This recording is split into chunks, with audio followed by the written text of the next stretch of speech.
সমগ্র বরাক উপত্যকা সহ বিভিন্ন এলাকার গুরুত্বপূর্ণ খবরের মধ্যে স্বাগতম।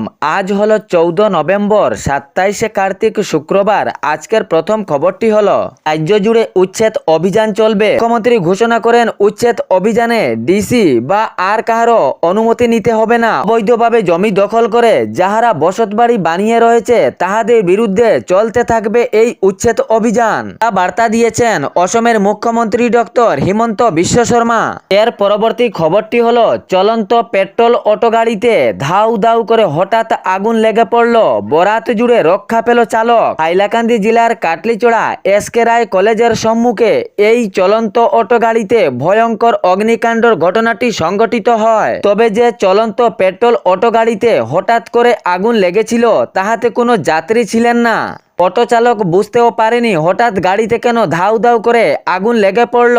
সেই মুহূর্তে অটো চালক অটো থেকে লাফিয়ে পলাতক হয়, কিন্তু গাড়িটি রাস্তার পাশেই ধাউ ধাউ করে আগুনে পরিপূর্ণ।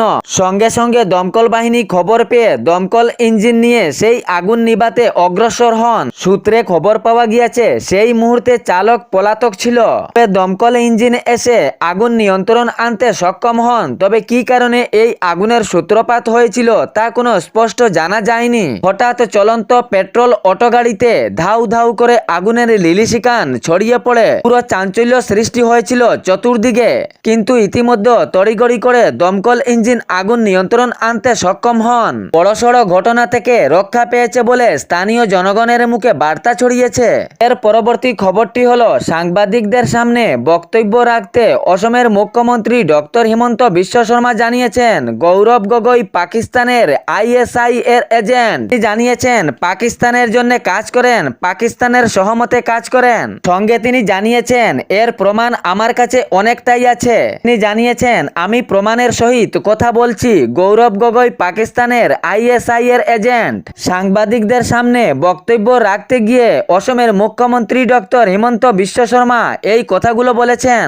এর পরবর্তী খবরটি হলো রাজ্যের সরকারি কর্মচারীদের মধ্যে অসমের মুখ্যমন্ত্রী হিমন্ত বিশ্ব শর্মা বড় ঘোষণা করেন। রাজ্যের সরকারি কর্মচারীদের জন্য অসমের মুখ্যমন্ত্রী বিরাট ঘোষণা করেছেন। বিমান দুর্ঘটনায় যদি রাজ্যের সরকারি কর্মচারীর মৃত্যু হয় তাহলে পরিবারকে 2 কোটি টাকা দেওয়া হবে।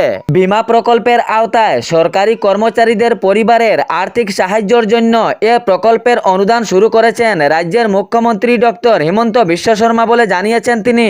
যে কোনো দুর্ঘটনায় সরকারি কর্মচারীর যদি মৃত্যু হয় তাহলে তাহার পরিবারকে দেওয়া হবে 1 কোটি টাকা এবং কোনো রোগের কারণে যদি মৃত্যু হয় তাহলে পরিবারকে 10 লক্ষ টাকা অনুদান দেওয়া হবে বলে তিনি জানিয়েছেন। সঙ্গে জানিয়েছেন শারীরিকভাবে যদি অক্ষম ওই ব্যক্তি থাকেন তাহলে সর্বাধিক 1 কোটি টাকা ক্ষতিপূরণের সাহায্য দেওয়া হবে এবং আংশিকভাবে অক্ষম হলে 80 লক্ষ টাকা দেওয়া হবে। তবে এক্ষেত্রে তিনি জানিয়েছেন বীমার সুবিধা পেতে হলে 90 দিনের ভিতরে দাবি দাখিল করতে হবে।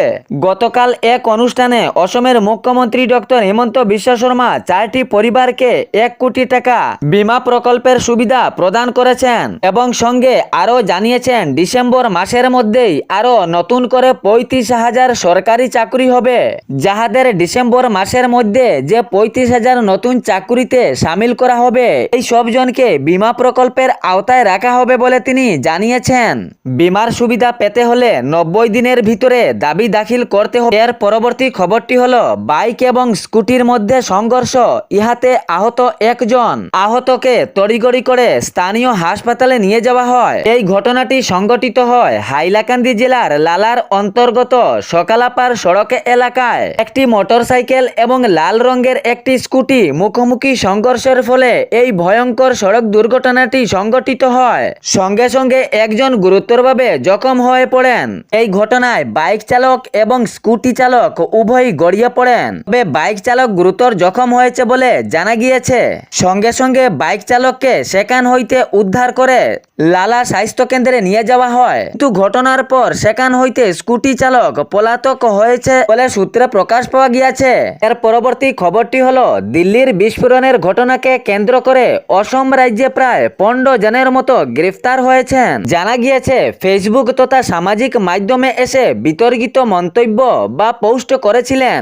এর জন্য অসম পুলিশ কড়া পদক্ষেপ নিয়ে এই 15 জনকে গ্রেফতার করেছে। রাজ্যের মুখ্যমন্ত্রী ডক্টর হিমন্ত বিশ্ব শর্মা শর্মার হুঁশিয়ারির পরও এরকম বিতর্কিত পোস্ট বা মন্তব্য ছিল। মুখ্যমন্ত্রী প্রথমেই জানিয়েছিলেন সামাজিক মাধ্যমে যেন কোনো দ্বন্দ্ব বা সমাজ বিরোধী এবং যুক্তিহীন এরকম কোনো পোস্ট বা মন্তব্য করলে আইনীয় আশ্রয় যেতে হবে। কিন্তু মুখ্যমন্ত্রী জানিয়েছেন বেশিরভাগই সন্ত্রাসবাদীর সমর্থনে পোস্ট এবং মন্তব্য করা হয়েছে। এর জন্য অসম জুড়ে চলছে এ অভিযান। এরকম মন্তব্য বা পোস্ট করা ব্যক্তিকে ছাড় দেওয়া হবে না, সঙ্গে সঙ্গে গ্রেফতার করা হবে বলে মুখ্যমন্ত্রীও জানিয়েছেন। এরপরও অসম রাজ্য থেকে প্রায় 15 জনের মতো গ্রেফতার করা হয়েছে।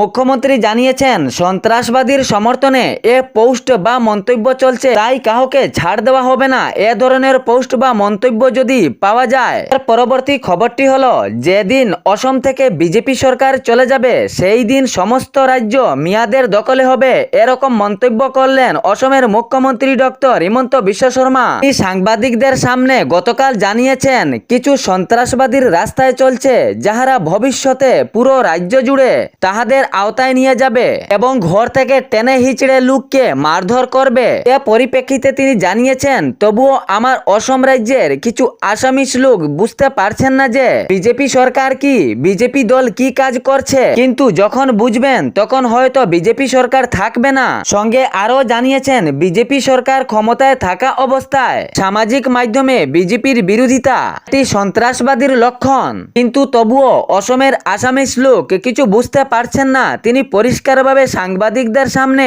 এ মন্তব্য করেন। এ ছিল সমগ্র বরাক উপত্যকা সহ বিভিন্ন এলাকার খবর। এরকম নিত্য নতুন খবর পেতে হলে চ্যানেলটি সাবস্ক্রাইব করে রাখবেন এবং ভিডিওটি লাইক করে শেয়ার করতে ভুলবেন না, যাতে সঠিক সংবাদগুলো অন্যজনের কাছে পৌঁছায়। ধন্যবাদ।